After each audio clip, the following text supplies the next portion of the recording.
Greetings Earthlings, welcome back to the channel. My name is Sumet Chatterjee from the Flow Zone Academy, and I am a flow state specialist, so I'm here to help you feel your best and perform your best. I'm making this video today because I'm a pioneer and this has not been done before, I don't think, at least. Anybody has a perspective of the GITA from flow state, okay? Now I'm looking at this primarily from this little version, okay? I love this little cute version of the GITA, right? It's like golden, baby. It's golden, baby. It says, "This secret is the king of all secrets, the most profound knowledge and deeply purifying. It is the topmost rung of Dharma for self-realization." Now we gotta understand flow state on Maslow's hierarchy. It's pretty high up, right? More closer to self-realization than you think. Which is actually interesting because Maslow talked about, before his death, about adding self-transcendence above self-actualization. Not a lot of people know that hidden apex, but I think it's important to consider that, just as I just read the back, right? I underlined a few points in this book, so I'm just going to read it out and then I'm going to give you my interpretation from a flow state lens. If at all it's going to help you, hit that like and subscribe button, okay? Already, this is something that is not being done online, and I know that there is a need for this, a need for spiritual texts in order to guide us, in order to give us those revelations, right? If you're Christian watching, or Buddhist watching, or any other religion watching, or maybe even atheist watching, okay, you can still take something away from this because it's very, very powerful, okay, tech. By the way, if you are Christian watching, there are a lot of similarities between Krishna and Christ, okay? Let's get started. So Sri Bhagwan is how he's described, okay? Krishna, just Bhagwan is God, okay? So Sir God, okay, says, when one is in divine consciousness, one gives up all desires arising from the mind and finds satisfaction in the self alone. Okay, what does this mean? And again, these are all my interpretations, right? So other scholars, other philosophers, other, sages and stuff, they'll have their own interpretations, right? In my perspective, divine consciousness is flow state consciousness, okay? It is a merging of other and self, and so self is the most important because there is no separation anymore. You see, it's just non-dual nature, non-dual awareness. So one gives up desires arising from the mind, okay? So a sense of there's nothing really pulling you and making you crave the end goals, right? Satisfaction in the self alone reminds me of this term we have in flow state called autotelic, right? Autotelic means something is a reward by itself. Autotelos, okay? Telic comes from telos, which means goal. So auto means self, and telos is goal. So self-goal or self-driven. And here we're seeing in the Bhagavad Gita itself, my Sanskrit is probably like elementary level, but stita prajnas tadukyate, okay? Find satisfaction in the self alone. We're getting that. We're getting that autotelic nature. You guys get that? One is neither overjoyed nor agitated in happiness or suffering, okay? Neither overjoyed or agitated. Therein, that's right, the midpoint. Free from cravings, desires, cravings for pleasure, fear, anger. The mind is tranquil, okay? The mind is calm, the mind is tranquil. So in flow state, Frederick Dodson talks about this, that flow state is slightly above neutrality, like a little bit positive, and you're able to basically maintain that rhythm, right? That momentum can raise from that point up forwards. Because if you are in neutrality, you're not saying that it's incredibly bad or incredibly good. You're right at the center. You are the witness, okay? You understand the objective facts in that moment. Unperturbed by material desires, okay? Material desires actually take us out of the flow state. Think about this, right? So I think this metaphor for restraint and moderation is important in flow state because basically when you can give yourself some level of boundary or constraint, then your flow state will be more activated. Like let's say you're a dancer, you have the constraint of your dance studio. You have the constraint of other dancers in the environment. You have the constraint of the mirror, and you're looking at your moves in that dance mirror. You have the constraint of the dancing shoes, which gives you a specific level of bounciness, okay? The lighting of the dance studio helps you to reflect, okay? And stay alert in that environment and not fall asleep. If it had dim lighting, right, you'd probably fall asleep in that studio. So everything has a boundary, a constraint. And here he's saying, you know, like a tortoise pulls his limbs into his shell, one keeps his senses under one's control. Okay, what does that mean? I need to say something. I feel like, don't say it, bro. Don't say it. But it's just at the tip of my tongue. I feel that too much urgency. Okay, now sometimes, yes, you got to pull the trigger, you got to say it. But what is this weird reactionary behavior that's like pulling you, right? Understand that you have an ability to go into your shell like a tortoise, okay? And you can stay there. That does not mean you remain hidden. You are using your own protectiveness because you understand that your senses can make you sensitive and then overwhelmed and then agitated, like he was saying. You're not overjoyed and you're not agitated either, okay? Choose to act, choose to do your duties over inactivity or not doing your duties. Without action, we cannot even maintain our own body, okay? So what is he saying? He's going off of the Bruce Lee principle of keep on flowing. You gotta keep the momentum going. You gotta be in that action, okay? Choose to act. Choose to do your duties over inactivity. Because it is through action that you gain the wisdom. Through doing it, you can talk about doing it. You can think about doing it. You can talk to your friends about it. Hey man, I'm gonna do this cool thing. Shh. They're not at that level. They're not in your perspective. They don't have your sense perception. They don't have the same level of wisdom as you in that particular subject, perhaps. They don't, you see, I can go on. And yet, you choose to tell everybody about your pursuits and everybody about your own business and everybody about your own plans and things that are happening. But guess what? They're not reacting to it the same way that you are, and so their opinion might just sway you. Okay, you can't get swayed by opinion. You got to keep the momentum going and keep taking action. That's right. Next, actions of a great man are followed by the world. Okay? Be the trailblazer, okay? The standards he sets are emulated by the world. So having, again, it comes back to your values, your standards, what you're standing for, right? The way you behave, you're giving other people permission to behave in that particular way too. You see what I'm saying? So that is your character. This is what I keep emphasizing again and again, right, on this channel.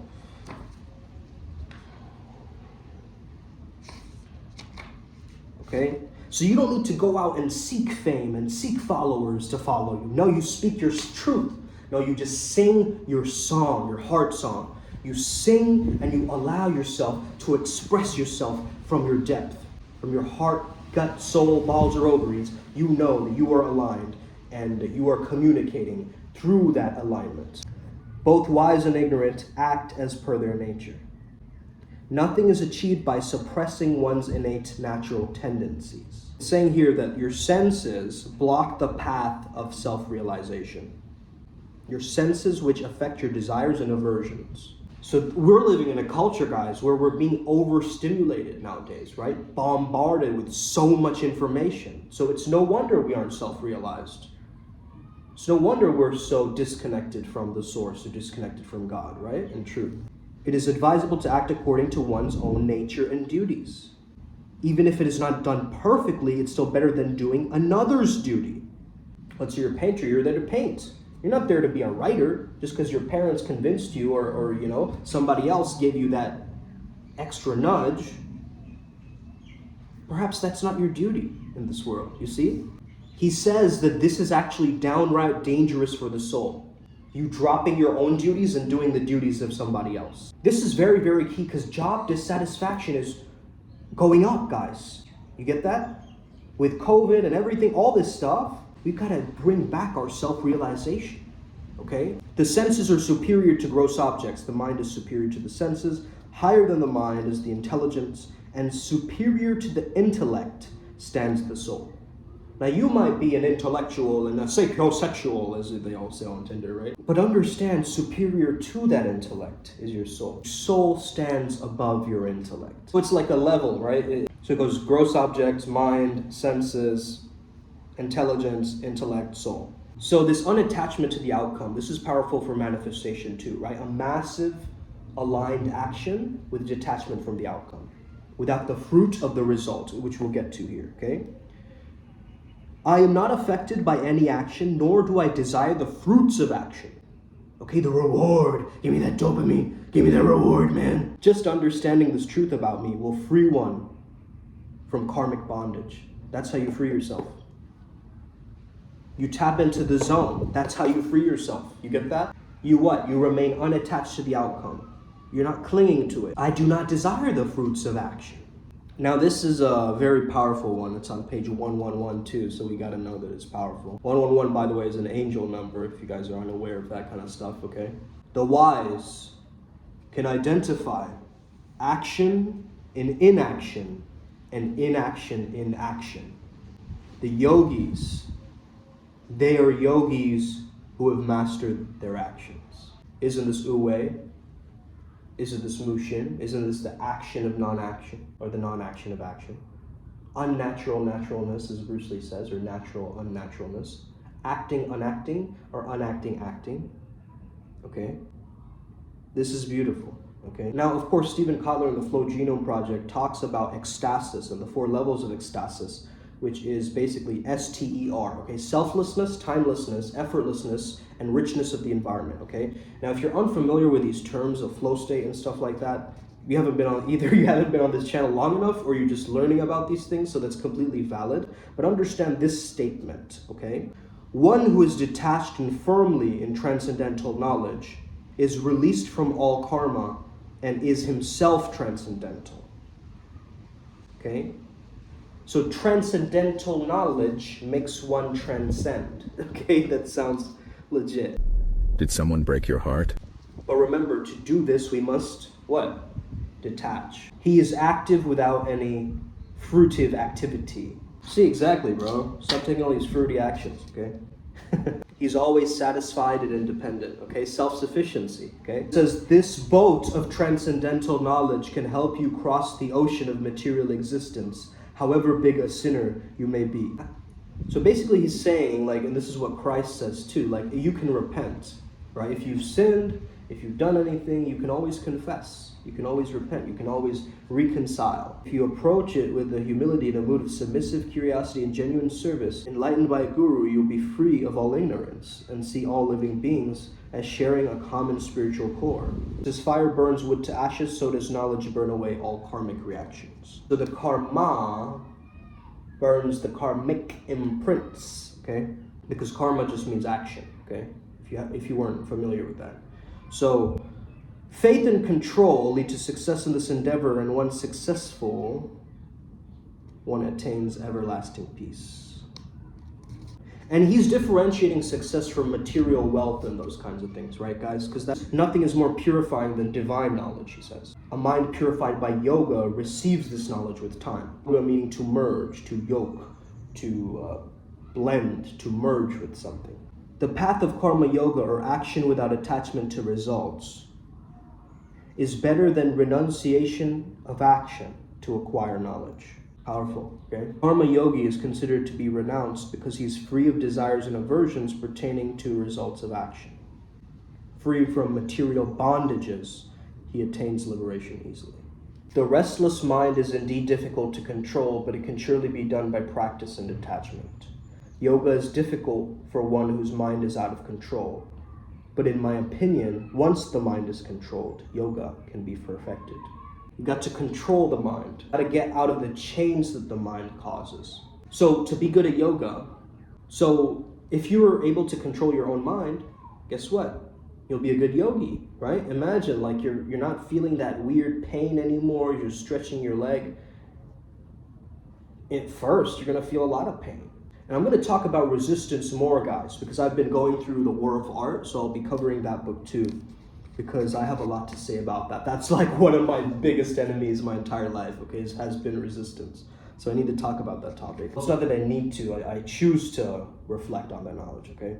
So he's also talking about persistence and diligence with devotion, right? I think that's really, really important. Just saying he's the source of the origin of a lot of the Vedas, a lot of the ancient sages and rishis, okay? The source of all qualities seen in humans. So this is very interesting. He goes into this explanation, which he says, I am the beginning, the middle, and the end of all living beings. Amongst the Adityas, I'm Vishnu. Amongst luminaries, I'm the sun. I am Marichi among Maruts, and the moon amongst heavenly bodies. I am Samaveda amongst the Vedas, I'm Indra amongst the Devatas, amongst the senses I'm the mind, and amongst all living beings I am the consciousness. Amongst Rudras I am Shankar, amongst the Rakshasas I'm Kuber, amongst Vasus I am Agni, and amongst mountains I am Meru. Okay? Very, very powerful. He also says I'm Skanda, and of water bodies I am ocean. Wow, that could be our new affirmation, right, guys? I am ocean. Amongst the water bodies, I am ocean. Okay? Amongst all the bodies of water, I am ocean. You are unlimited with no beginning, no middle, no end. With arms infinite, the sun and moon are your eyes, and fire blazes from your mouth that warms the entire universe. You pervade the space between the planets, and the three worlds tremble in fear on beholding your wondrous and terrible form. So the divine qualities propel you to liberation, demonic qualities to bondage, okay? So he's describing some demonic qualities, which are, basically, this is how not to act, okay? They're devoid of cleanliness, truthfulness, and good behavior. They believe the world to be an illusion without any role of God, simply a product of sexual desires culminating in sexual union. Trapped in the mesh of illusions, they're confused and attached to sense gratification, thus they live in hell. Now, if you're currently struggling right now, you're going through some kind of a hell, you understand this, right? It's usually from your sense gratification that you feel like you're in hell. But if you can have a master of your mind and be a master of your senses, you're golden. So I'm going to end with this. It's getting a little bit windy outside as well. By the way, guys, if you haven't seen this amazing, beautiful green view, okay, I just wanted to show you. This is where I come to on Mondays, okay? That's my day off. I like to just relax here next to nature. All right, so let's end on this, okay? Because I think this is powerful. Seek my protection, surrender unto me, absorb your consciousness in me, in every endeavor and activity, okay? So basically he's saying have that transcendence or that flow state in every activity, right? Because prayer or connecting with the divine or the source, in this case Sri Bhagavan or Krishna, you're going to feel elated, right? You're not going to feel normal. You're going to feel elated. You're going to feel energized. You're going to feel inspired. With such absorption in me, you can overcome all hurdles in life. If you remain absorbed in yourself and your ego, you will be lost. Be absorbed in the self, but you need to be satisfied with the self, which is what you said in the beginning.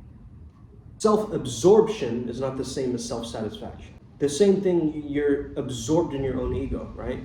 You're not seeing beyond your own suffering. You're like, oh, this is about me. You're not looking at anybody else, okay? So once you get to that egolessness, which is what flow state is egolessness, a sense of egolessness, because the inner critic is not even online. It's not active anymore, right? You are just being. You're just in the moment. You are the silent witness behind what is happening through this flush of neurochemicals, right? Shutting down your decision-making center and making you go into this state where you're just in your beingness. Basically, one of the gateways towards presence is through the body as well, okay? Through action, you're actually using the body. By the way, guys, you shouldn't share this knowledge or this information, and it says it here in this book, right? Never speak of this knowledge to those who are not my devotees and who are not austere or those who envy me. So if you have envy for Lord Krishna, oh man, he's getting all these gopis, man, he's a god, whatever, oh man, he's so fly. He has such a melodious voice, why can't I get that? Stop feeling jealousy for this being and surrender to Krishna. Which really means you surrendering to what? Krishna consciousness or Christ consciousness or transcendence or being in a state of mind where you are letting go of all preconceptions, conditionings, attachments, dogma, all that stuff, man. Yeah, man, this is the pathway to continuous ecstasy, man. So again, guys, don't worry about the fruit of your results, okay? It is what it is, okay? Yeah, you're gonna get a trophy eventually. You're gonna get a certification eventually. Okay, yeah, you might have a nice car, a nice watch. These are all just temporary, okay? But the love for the supreme and the divine, that's eternal. So what if you associated your health, wealth, and relationships to that eternity, to that eternitas, the forever now? You see, you'll never be insecure again. You'll never be insecure again. Why? Because you're protected, because you're safe, because you know you're gonna be okay. Let's get it, Upward Spiral Gang. May we never be the same again. Hope this really helped you out. Share this with a friend, especially a friend who's not Indian, has no idea about the Bhagavad Gita, but they're fascinated by tapping the fuck in and being a peak performer or a flow state Jedi. All right, guys. Speak soon. Us.